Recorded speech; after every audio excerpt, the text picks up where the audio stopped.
Présente, je m'appelle Rachel, j'ai 17 ans et voici mon histoire.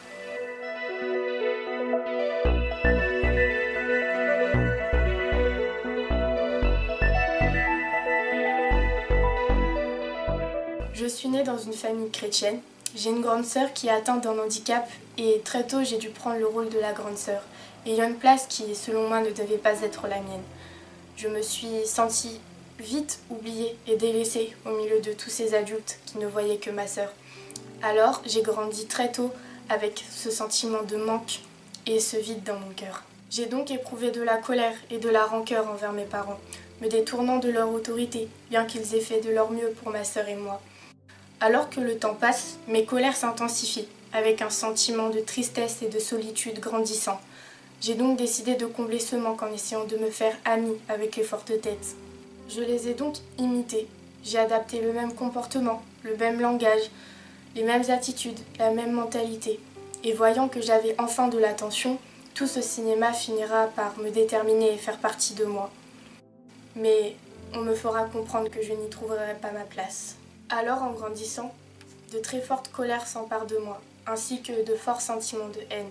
J'ai connu des montées d'angoisse avec un profond mal-être et des pensées bien sombres. Je ne voyais plus aucune perspective d'avenir. Je vivais en me demandant quelle serait ma souffrance de demain, me poussant à aller toujours plus loin dans mes travers.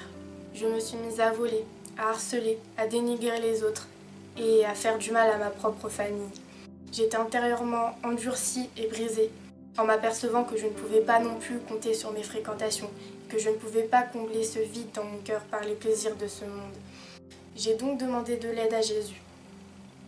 Cependant, j'avais toujours cette arrière-pensée qui me paraissait bien trop lointain, même si j'avais pu voir sa main agir plusieurs fois dans mes situations, me faisant comprendre que c'était sur lui seul que je pouvais compter. Quelque temps plus tard, j'ai eu une relation amoureuse et la rupture fut vraiment dévastatrice. J'ai eu le sentiment d'avoir touché le fond et que c'était fini pour moi, que je ne connaîtrais jamais ce sentiment d'amour et d'appartenance, que mon cœur ne serait jamais comblé. Je ne voyais plus aucune issue. Mais je me suis souvenue de ces nombreuses fois où Jésus était intervenu dans mon passé.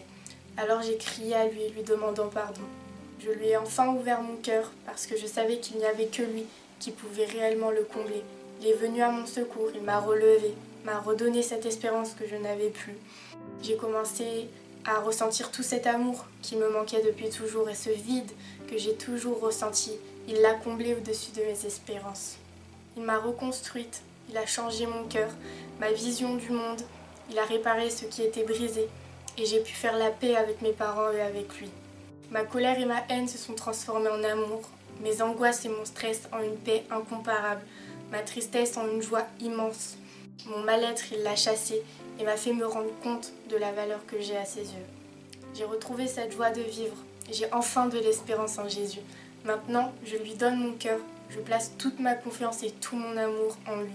Je n'ai plus envie de suivre mes propres voies, je sais où je vais et mon seul objectif est de faire la volonté de Dieu, de le suivre et de le servir. Je m'appelle Rachel, c'est mon histoire.